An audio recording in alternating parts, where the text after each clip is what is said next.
Добро вечер во емисијата 360 степени на Алсат. Министерството за образование прави напори и едукативниот процес, особено во средните училишта, да го прилагоди на потребите на економијата. Тоа би требало да биде одговор на долгогодишните критики за одржување во живот на скап систем кој наместо да придонесува за економски раст, функционира изолирано од реалниот сектор и произведува некомпетентни кадри. Во обидот за промени, Мила Царовска и незиниот соработнички тим побара одговорност да преземе и бизнис секторот. Наместо само да се жалат дека не може да најдат соодветен кадар, компаниите директно да се вклучат во дефинирање на профилите што им се потребни и во нивна едукација. Резултатите од таа кампања во изминатите месеци, насловена "Учи паметно, работи стручно", се зголемување на бројот на дуални паралелки од 11 на 97. Зголемување на бројот на компании што сработуваат со средните стручни училишта од 14 на повеќе од 200, зголемување на бројот на училишта што ќе спроведуваат дуално образование од 6 на 46. Актуелниот предизвик е како договорените паралелки да се пополнат со ученици, според проценките околу 2200. Зошто е добро од 9 одделенците да изберат средно стручно, вечерва ќе разговараме со министерката Царовска и со генералниот менаџер на Костал Македонија Виктор Мизо. Разговорот почнува за кратко.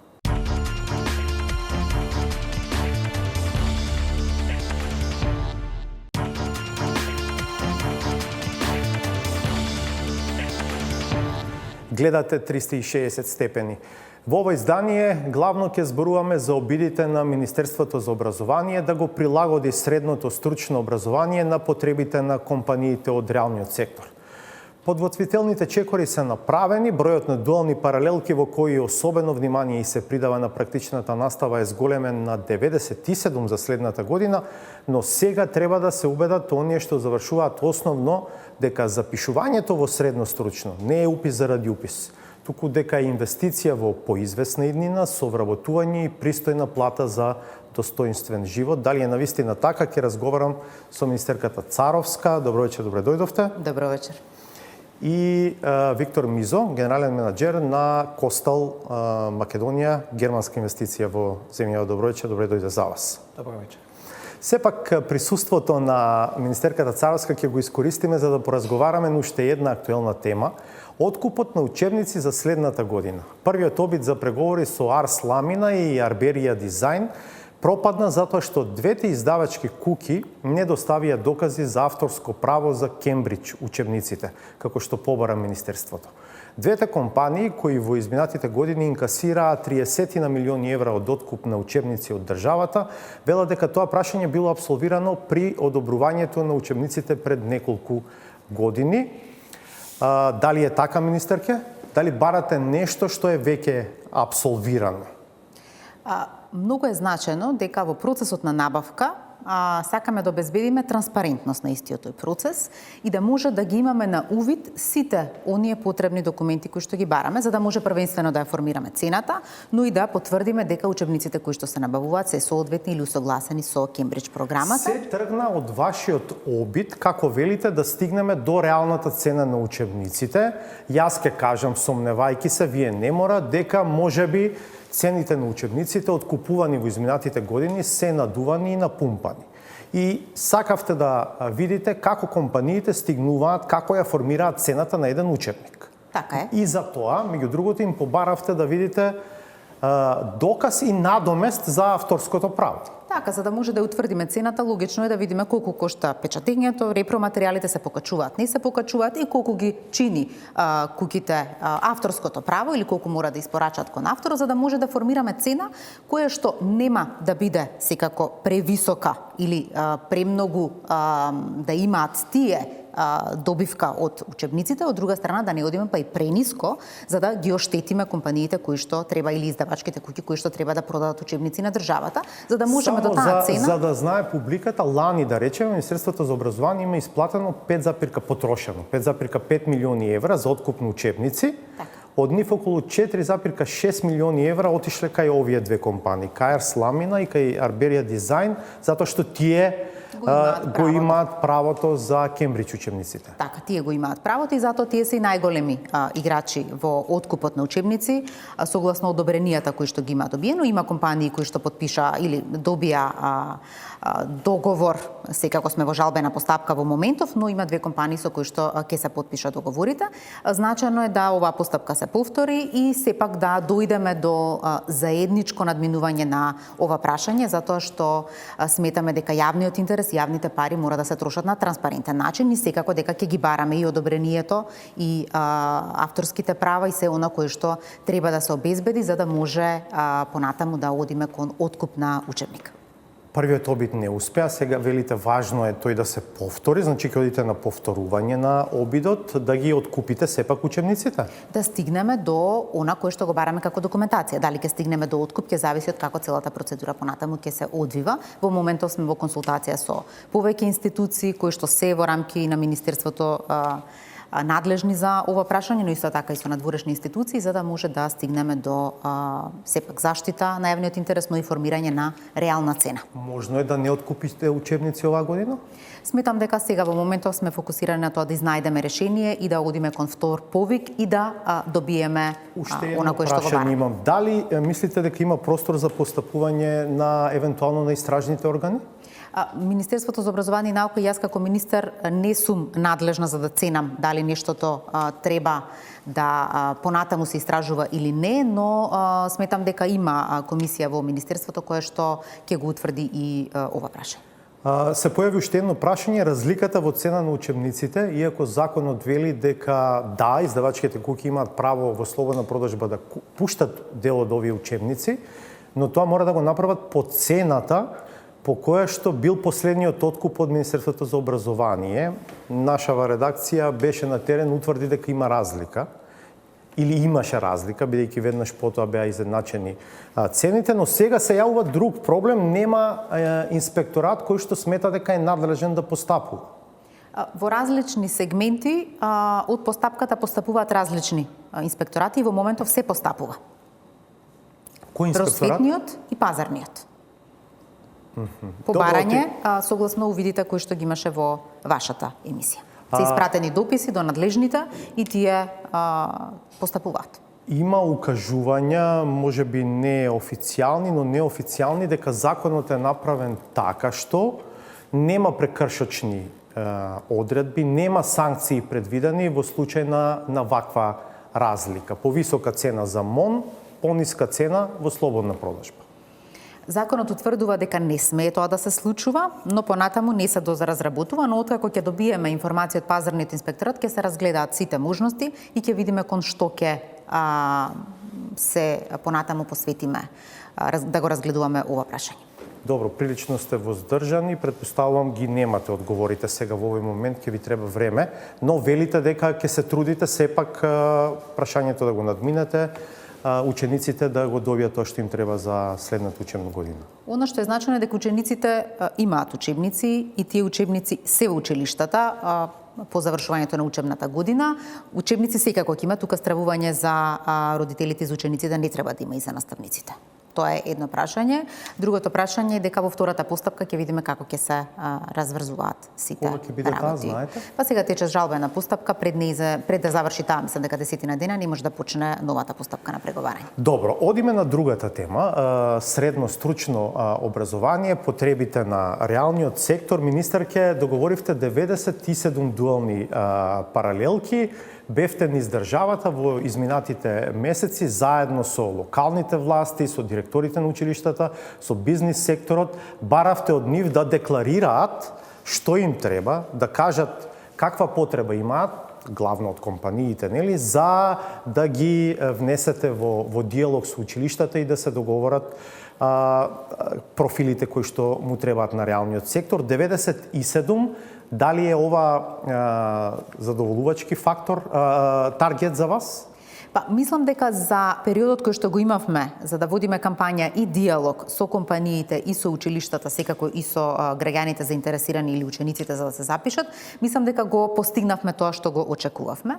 Имаме 97 дуални паралелки, сега уште поголем е предизвикот да се запишат ученици во тие дуални паралелки. Сметам дека исклучително добро се одвиваше тој социјален диалог за прв пат многу транспарентно, со 19 настани учествува Стопанска комора, многу сум задоволна од комуникацијата со нив, сите компании кои што беа заинтересирани дискутираа многу отворено, но не само што дискутираа, туку и ги отворија вратите за овие ученици кои што ќе се запишат во дуалните паралелки, потпишаа и договори и се согласија во конкурсот за уписи во средно образование оваа година да бидат излистани нивните имиња како провајдери на практичната обука, што за мене е еден исчекор плюс во системско надминување на ова прашање за синхронизација помеѓу реалниот сектор и образованието. Да, точно, ако одите, го отворите, го видите конкурсот за јавните средни училишта следната година, се гледа дека се излистани, како што велите, компаниите кои што ќе соработуваат со конкретните училишта за конкретни профили.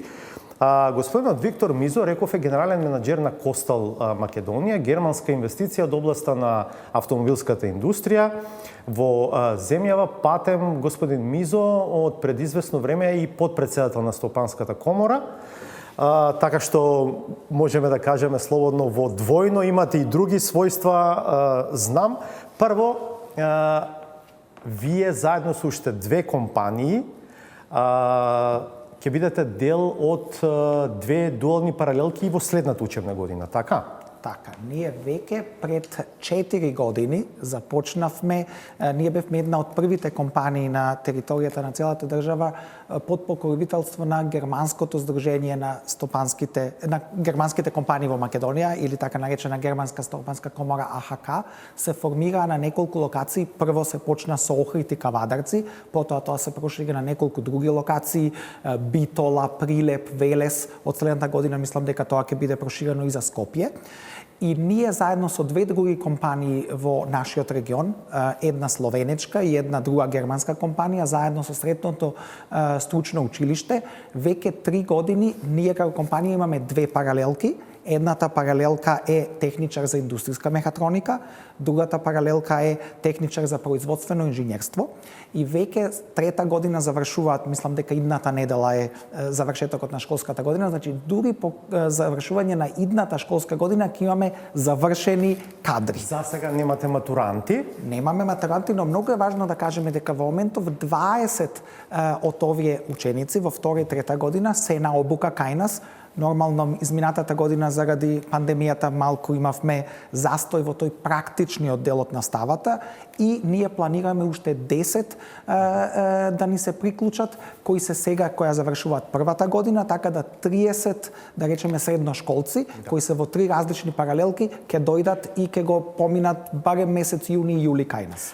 Вие сте човек од пракса, од долу, што се вели, од терен. Какво ви е искуството со овие деца? 20 деца кои што доаѓаат кај вас. Учат ли нешто тие реално кога доаѓаат кај вас во фабрика? Прво сакам да ви кажам зошто ова го правиме.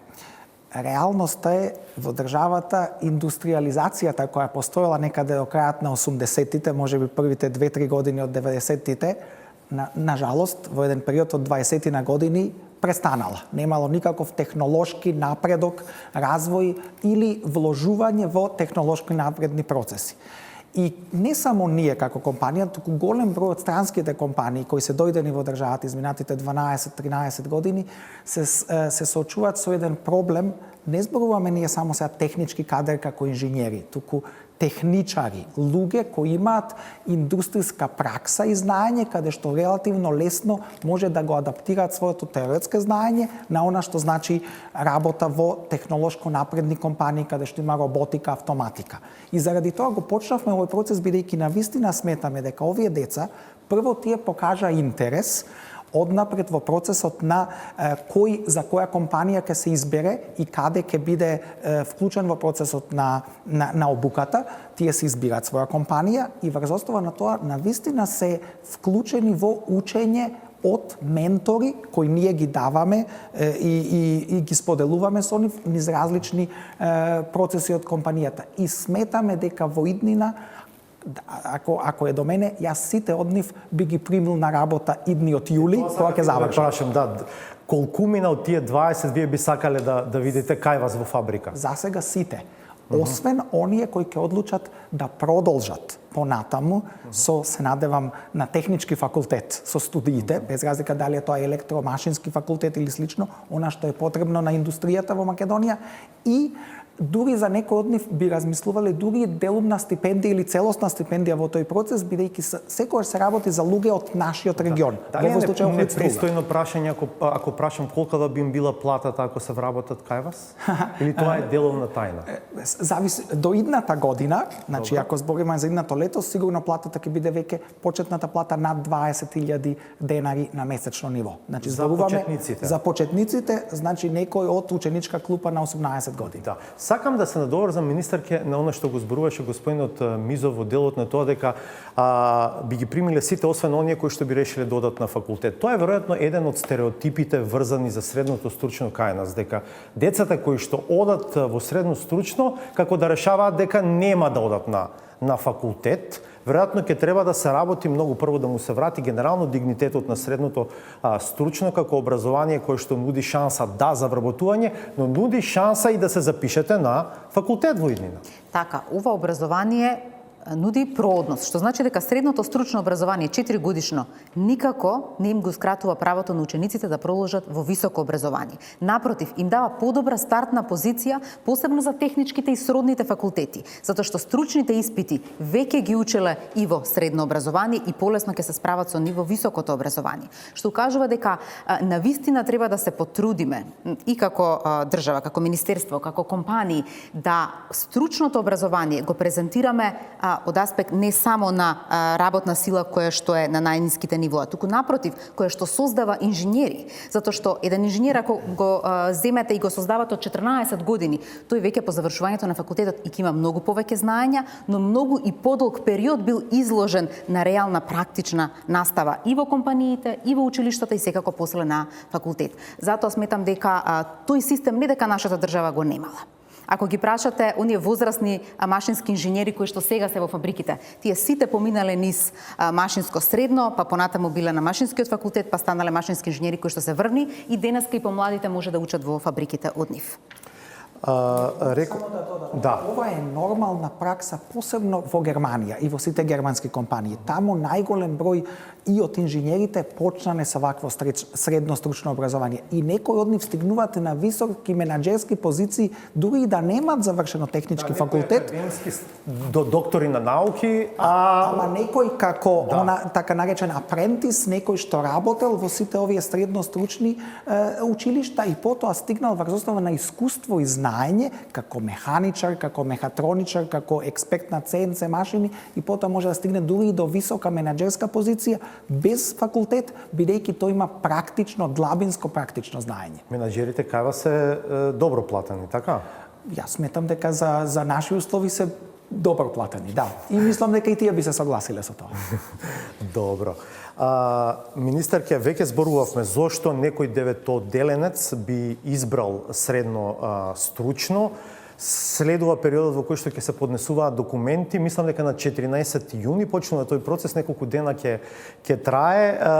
Имаше во соработка со швајцарскиот проект И4И, како се преведува едукација за вработување, учење за работа. Имавте настани низ училиштата на кои што ги презентиравте потенцијалите и профилите кои што се нудат. Воведовте и стипендии за повеќе и поголеми стипендии за следната година, така и за повеќе ученици. Сметам дека деветоделенците секако согласно своите афинитети, знаења, можности, мотивираност и желба понатаму треба да одлучат каде ќе се запишат во средно, но секако е значено да ги погледнат и сите можности кои што образованието што ќе го изберат им ги нуди понатаму во животот, дали за факултет, дали за работно место и секако за останување во нашата држава, затоа што сметаме средното стручно образование нуди многу повеќе можности во нашата држава и компаниите нудат многу подобри и поплатени работни места за оние кои што завршуваат средностручни, понатаму технички факултети. Ги воведовме стипендиите како дополнителна мотивација, да ги мотивираме учениците да ги разгледаат можностите што средното стручно образование ги нуди. Дали сите што ќе се запишат во дуалните паралелки ќе добијат стипендија или не? Во дуалните паралелки 3-годишни сите, оние кои што се во 4-годишните сепак треба да постигнат еден минимум 3,5, мислам дека е просек претходно кој што го имале во основното образование, но сметам дека да, тоа се речиси и сите ученици кои што ќе бидат во дуални паралелки, тоа се некаде 2000% ученици кои што ќе добијат стипендии во висина од 3.500 денари за целиот период на учење. 9 месеци, 4 години или 3 години, зависи каков профил ќе одберат. Мизо, какво ви е искуството со наставниците во средното стручно училиште во Охрид? Предпоставам дека има предизвици на нивна страна, бидејќи самиот зборувавте, имало дупка од речиси 2 децени на буквален застој во инвестирање во технологија или отворање на фабрики со високотехнолошки процеси. И сега, успеваат ли наставниците во ова средно стручно, да речеме, да го следат ова што вие го имате како процес кај вас во фабрика? Многу добро прашање, ќе ви кажеме на анегдота на таа тема. Да се вратиме пред, можеби, 8-9 години во процесот кога компанијата Костал ја разгледуваше Македонија како инвестициска дестинација. И во тоа време нивниот глобален менаџер, директор за производство, дојде во Охрид и го посети средното стручно образование. И виде еден струк кој беше, можеби, датираше негде од 1955 година. Тие сака да го сликаат.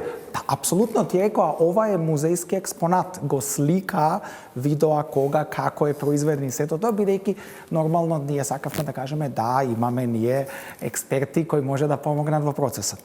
И тука е она што ние навистина мора да помогнеме, бидејќи во голем дел со швајцарската програма ние работевме во 2 наврати. Прво за вработување на група, мислам дека програмата беше за млади луѓе под 29 години, и тука имавме 47 од нив дојдоа на обука кај нас во компанијата и ние задржавме 38 од нив.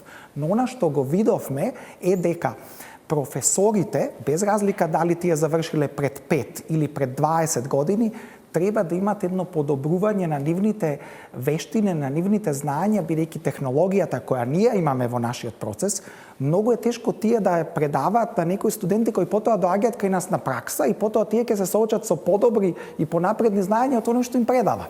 И затоа ние со швајцарската амбасада и со оваа програма влегуваме во една програма која започна крајот на април оваа година и тоа ќе трае во период од 6 месеци, каде што со ментори од нашата компанија ќе доаѓаат наставниците и професорите да се дообучат со сета она технологија која ние ја нудиме, и истовремено во таа група ќе има и некои студенти кои заедно со своите професори ќе ги подобруваат своите вештини и знаења. И сметам дека можеби ние сме како пилот програма само во Костол и во Охрид кој ова го работиме, и ова е паметно и соодветно на територија на цела држава да го направат компании кои имаат технолошко напреден процес. Министерке, ова е предизвик не само за Охрид, за целата држава, бидејќи технологијата оди напред, галопирачки, што се вели, секој ден нешто ново се смислува.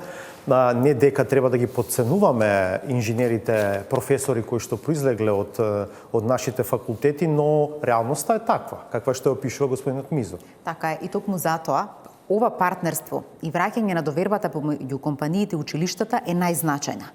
Никогаш не може да имате најсовремено опремени училишта. Секогаш тие ќе имаат дидактички машини и ние се обидуваме да ги снабдуваме и со понови машини, и CNC машини, но се е тоа на ниво на машина која што е за учење. Реалните машини во компаниите се многу поголем предизвик и за учениците и за наставниците. Затоа оваа соработка на дообучување или пресретнување на потребите на наставниците да имаат и тие практична работа на таков тип на машини е значајна поддршка која што ја добиваме од швајцарската амбасада. Јас сум сигурна дека таа ќе продолжи со сите во наредниот период, затоа што сме во фаза на планирање на наредните чекори од оваа програма Учи паметно, работи стручно. Благодарам за швајцарската амбасада за целата поддршка, но на тој начин ќе добиеме од една страна пракса за учениците, но и повеќе знаење за наставниците. Тие го имаат теоретското знаење, ќе имаат машините за учење кои што се во училиште училиштата. Но со влегување во компанија од страна на наставниците преку ментори заедно со учениците, мислам дека ќе добиеме една цела слика или приказна во која што сите ги подобруваат своите знаења и ги разменуваат постојните искуства. Интересно е дека речиси истовремено се случува уште еден процес кој што оди преку конкурс за грантови за опрема преку Германската банка за развој. Вашата компанија е дел од конкурсот, така? Вие заедно со другите две компании партнери заедно со ОДВ Електрик и ЛТХ Леарница и средното училиште, Свети-Наум Охридски, заедно аплициравме. Ова е програма која е во рамките на Берлинскиот процес на Western Balkans 6 и Коморскиот инвестиционен форум за Западен Балкан. Случајно, но добро се надоврзува на ова што е во тек како процес во држава. Апсолутно. Она што е важно е дека ние како конзорциум потребата или неопходно е компанија, минимум две компании со една едукативна установа да аплицираат. Во нашиот случај имаме ние 3 компании во нашиот регион и тука се дадовме една детална листа на сите видови на опрема, технички напредна опрема која би се инсталирала во форма на грант во средното стручно училиште. Максималната сума која може да се добие по една локација е 600.000 евра. Мислам дека за Македонија 2,5 милиони евра се алоцирани како грант од страна на KfW и германската влада и некаде во рамките на месец јуни целиот овој конкурс и избор треба да заврши и ние се надеваме дека барем еден од тие грантови ние не аплициравме за сите 600.000, негде околу 570.000 евра и нормално ние како компании треба дополнително и ние да вложиме некакви средства, но важно е дека ова ќе биде... Каква опрема би добило училиштето? Апсолутно напредна опрема која ќе се користи за едукативни цели, CNC машини, специјални машини за електроника, за мехатроника, за сето она што ни е нас потребно. Секоја компанија е малку различна. Например, ние немаме заварување или такви процеси. Некои други компании имаат некои свои процеси, но сепак имаме еден заеднички содржател на опрема која е апликативна за сите 3 фирми и секоја фирма уште нешто дополнително што ќе помогне во обучување на нивните идни студенти кои потоа ќе станат дел од тие компании. Царовски, имате увид дали други аплицира од земја? Јас мислам дека тој процес е процес кој што го води Банката за развој на Германија и не би сакал да шпекулирам колку компании, но моите информации зборуваат согласно информации од училиштата, дека поголем број училишта и компании аплицира и сега дека имаме можност за квалитетна селекција на добрите проекти и дека ќе стигнеме до реализација, затоа што навистина е значено колку проектите се квалитетни, за да може Банката за развој KfW да ги одобри. Имаше солидна бројка која што е само за нашава држава предодредена. Така, 2,5 милиони се. Тоа се неколку проекти од 6, можеби и пониски може да бидат проектите. Значи, ако имаме добри проекти со пониски суми, може да бидат повеќе. Ако се квалитетни проекти со големи суми, може да бидат помалку, но важно е дека таа сума е утврдена за нас. Со какво чувство си одевте од овие настани што ги имавте, отворени денови на презентација на профилите кои што ги нудат училиштата низ државава во изминатиот период, доаѓаат деветоодделенци да се информираат, што ви е впечатокот од тие средби? Зависно од училиште до училиште, некаде каде што имате мотивиран тим на наставници, ентузијасти, директор ентузијаст, тогаш гледате дека и атмосферата за презентација на училиштето кон учениците е многу добра, позитивна и дека тие се обидуваат да им представат што ќе учат и зошто треба да се запишат. Нив имаше и места каде што не бев толку срекна или каде што се гледа дека проформа директорот и наставниците само изложиле неколку работи и не се трудат да го задржат ученикот во своето училиште, но значено е дека низ овој процес им даваме шанса на добрите училишта да имаат поголем број ученици, а тоа значи дека може да развиваат и нови профили и со тоа имаат и повеќе финансиски можности и повеќе инвестиции од Министерството за разлика од оние кои што едноставно немале иницијативност. Така да мислам дека се воспоставува еден мерит систем низ овој процес кој што им го даваме како можност на училишта. Се плашите ли дека може негде да шкрипи? Бидејќи списокот на компании кои што влегуваат да соработуваат е навистина многу голем, мислам дека повеќе од 200 компании, дел од нив не се големи компании, има некои навистина и мали. фирми, како е замислено со нив да функционира дуалното образование? Сега тече преку Стопанска комора процесот на обука на ментори во компаниите, а тоа значи дека треба да имаат еден човек кој што е обучен за дуално образование во компанијата, следува и верификација на компаниите за дуалното образование, тоа е во овој период, и со тоа тие веќе стекнуваат, да кажеме, и повеќе информации за процедурите кои што треба да се водат во процес на дуално образование. Дали ќе шкрипи? Секој процес кој што се гради има своји предизвици. Но јас сум сигурна дека, гледајќи ја целата оваа волја од страна на компаниите, дека ќе ги надминеме тие предизвици и во наредната учебна година ќе влеземе поспремни. И така ќе го градиме овој систем на доверба помеѓу компании и училишта. Јас 100% сум сигурна дека нема се да оди глатко, но дека правиме исчекор и дека ќе имаме и добри пракси, јас сум во тоа сигурна. Вие колкумина ментори имате кај вас, Мизо?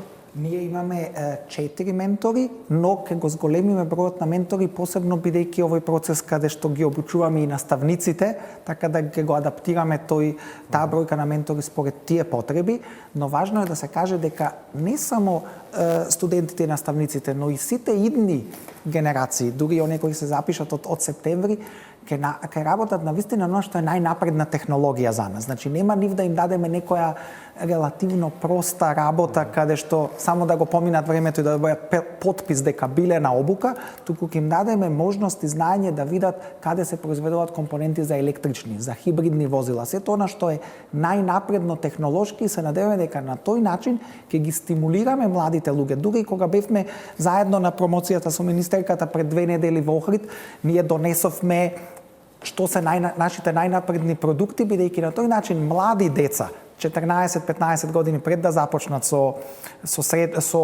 гимназиско или средно образование, сакат да ги видат оние интересни компоненти и возилата во кои се тоа се вградува. Знаете, иако ние порано мислевме дека само машки деца за ова ќе се јават, тоа не е така. Имаме навистина добар микс и на машки и на женски, и сите имаат желба и интерес да учат. Добро, ова се генерации на кои што се име на тач. Би требало ова да биде предизвик што го зборувате. Царовска, и Мизо и вие споменувавте Германија, Швајцарија, како земји кои што му придаваат големо значење на стручното образование, не само на средното, но на стручното образование. Има некој модел кој што го следите специјално, или сепак работите на адаптација на профилите на вистина на потребите на локалната економија? Моето чувство беше на дел од тие настани дека се обидувате да бидете максимално флексибилни. Сметам дека ние сме мал систем и дека треба сите добри искуства и од Германија, и од Швајцарија, од целото германско јазично подрачје, да ги видиме, нивните добри и лоши страни, што е можно да се адаптира и да се прифати во нашиот систем, а што е тоа што е ново што ќе се дополни, за да нашиот систем биде автентичен. Јас велам не само во средно стручно, и во другите подсистеми на образование е значено да бидат адаптирани на национален контекст, за да функционираат. Затоа што многу лесно да преведете нешто и да го ставите во нашиот систем, но тој нема да работи. Зошто? Затоа што ние си имаме специфики. Така да заедно со Стопанска комора, со компаниите, со Центар за стручно образование се трудиме да овој систем кој што го воведуваме, понатаму и законски ќе биде решен, да биде наш национален домашен систем на стручно образование, посебно затоа што нашата држава памти квалитетно стручно образование. Мизо, вие средно во Скопје завршивте, така? Да. Во Корчагин. Нов факултет во Америка. Да. Сега работите во германска компанија. Претпоставам има разлики, нели, во образовните системи, тоа не е тешко да се заклучи. Преферирате ли вие некој од овие системи со кои што сте имале допир? Може би не најдиректен, ама индиректен. Точно е.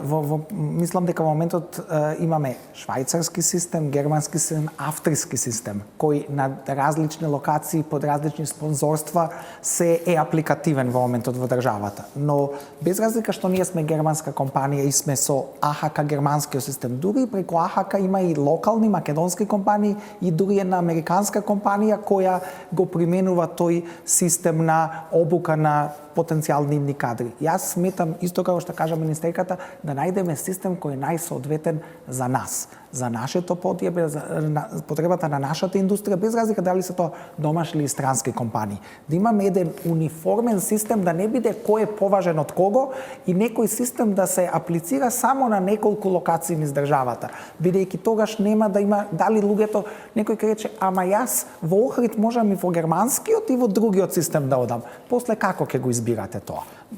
По мене треба да има еден униформен систем на ниво на цела држава и да се добие сертификација дека некој студент го завршил тој систем и тој систем да биде апликативен не само на ниво на држава, но и да биде можеби меѓународно апликативен, бидејќи ние ќе кажеме дека нашиот е конгломерат на неколку други системи од германското говорно подрачје. Се плашите ли дека оваа реформа може само да го забрза екзодусот на млади луѓе од оваа земја, бидејќи знаеме дека многумина со вештини, дури и со неформално знаење и вештини, без формално образование, заминуваат на Запад заради подобар живот. И сега ако излезат од средно стручно, уште и пообучени и поспремни, зошто да не одат на Запад? Напротив, мислам дека ова што го правиме сега им нуди можност на младите да создадат слика за иднина дома. Затоа што во моментов, ако дискутирате со младите, тоа го покажуваат и многу истражувања. Тие сметаат дека сега нешто брзо треба да завршам и надвор е иднината за мене. Што морам да кажам дека тоа системот го направил да биде така. Не сме им понудиле доволно можности да си ја видат иднината дома.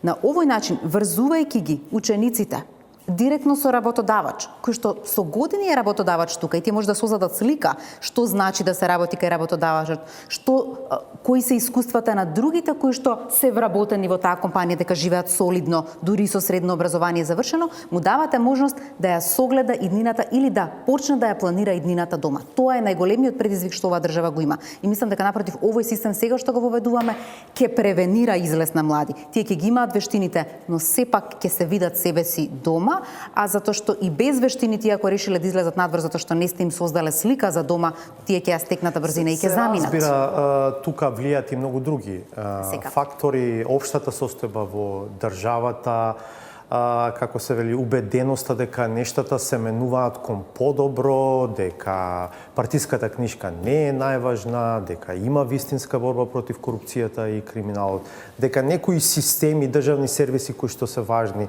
почнуваат да се ставаат во ред, не е само образованието. Се согласувам апсолутно дека целата слика е основа за тоа дали младите ќе сакаат да живеат тука, но сметам дека се трудиме да направиме исчекор во сите од овие прашања за да им создадеме на младите иднина во државата. Мизо, меѓу овие 20, претпоставам дека разговарате со нив, сте чуле вакви идеи, желби, планови за заминување надвор? Никој од нив за сега нема кажано дека ќе оди надвор, не.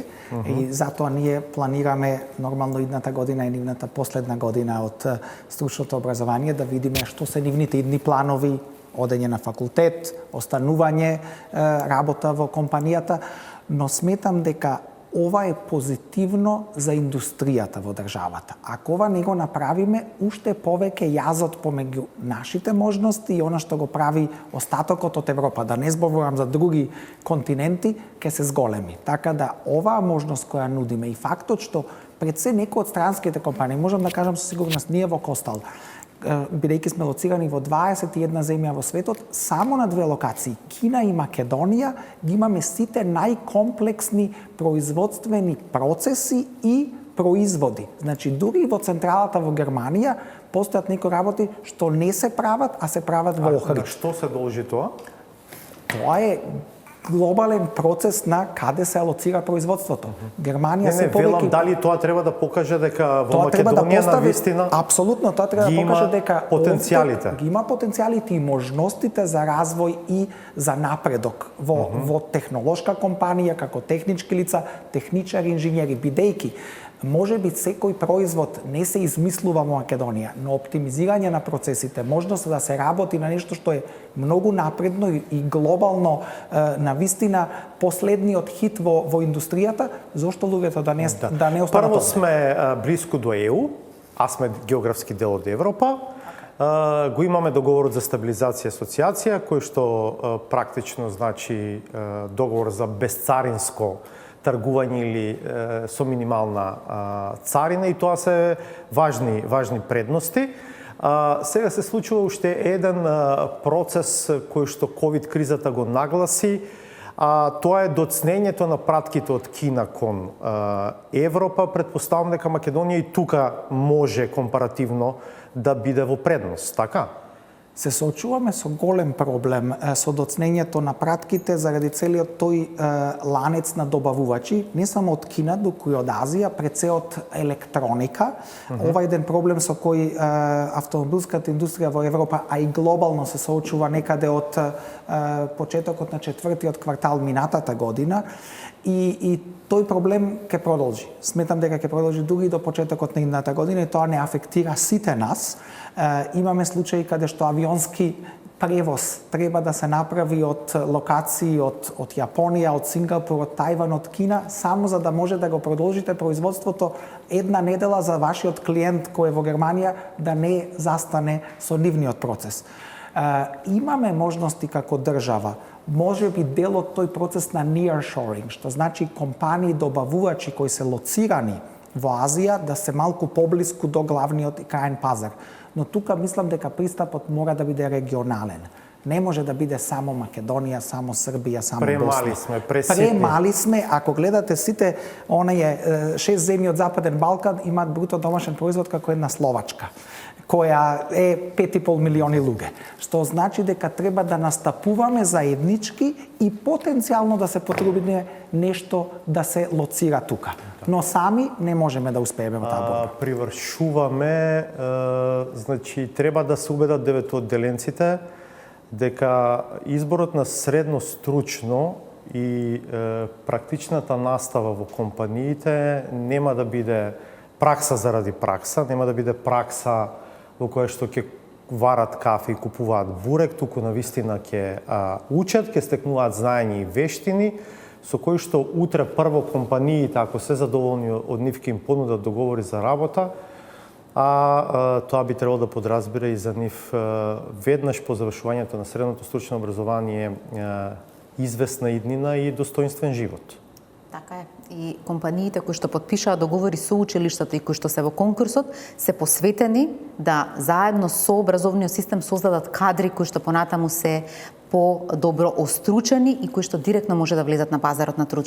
Тоа укажува дека праксата заради пракса нема да се одвива во дуалните паралелки, туку напротив, секоја компанија има свој ментор, училиштата имаат свој координатор за практична настава кој што ќе се трудат да обезбедат да практичниот дел во компаниите биде на вистина на најсовремените машини кои што постојат таму или апарати кои што се потребни. Добро, благодарам што бевте дел од 360 степени. Ќе видиме дали ќе успеете да стигнете до овие 2200, мислам дека се проектирани ученици во 97 дуални паралелки. Така. Благодарам уште еднаш. Останете на Алсат, по паузата е саботажата.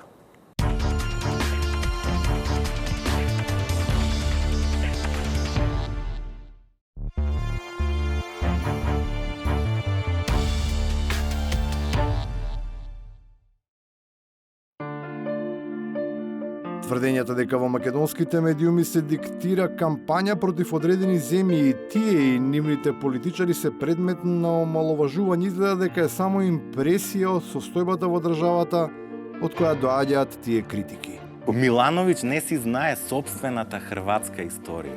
Значи, това е един, позволявам си да кажа, един простак.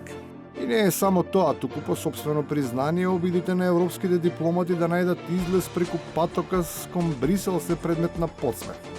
Со впечатлива паралела, според која излегува дека Софија всушност кон Скопје, како и Лисабон кон Лусака, би требало да се однесува како кон собствена колонија. Северна Македонија, португалско председателство, Португалија веќе има позиции и смятала да биде арбитар. Не си гледа Мозамбик, Ангола и Бразилија, занимава се с нашите проблеми. Како потврда дека кај нас навистина не постои никаква омраза, но се разбира ни преголема љубов. Сведочи вдахновеноста и инспиративниот занес на премиерот, кој не баре очекува да биде цитиран како Черчил, па смислува проникливи акценти со кои го објаснува потребното однесување кон историјата и кон перспективата. Знаете како? Морат да се подзатворат малку вратите на минатото. Кога се отварат прозорците на единиот оти промаја, има многу.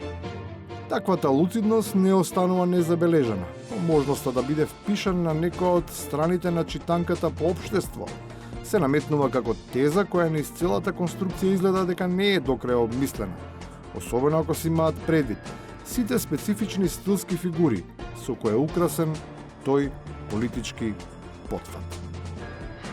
Македонија имаше среќа што го најде Зоран Заев. Без таков, сега ќе кажем, налудничав политичар, кој свати дека главните стратешки правци се решаваат у првите 2 до 3 години од владењето. Ние ќе бевме црна дамка, црна оаза, закопана држава. Таквата оксиморонска реторичка противречност сепак е реалност и се осликува преку феноменолошката доктрина, со која се направи обид за изедначување, со употреба на чиста фраза за едно општество, како концепт со кој има знак на равенство меѓу сите различности. За да градиш граѓанско општество ти се потребни граѓани, а не селјачана. Извини. Сега, значи, не, слушај, знам што зборам. Многу добро знам што зборам. И на крајот, за оние што уште не знаат што зборуваат, потребно е да бидете редовни на наставата и обуката во елитната политичка школа.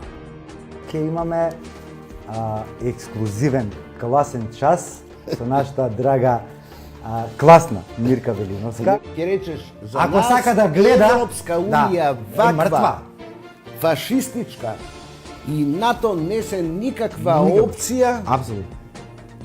И ние од ова излагаме. Звонеше звончето, дали го слушна за пауза. Ти си класна, треба Ајде. да го означиш. На некој звончиња одамна е име од звонето, ама никој не сака да им каже дека часот е завршен. Како и оваа саботажа.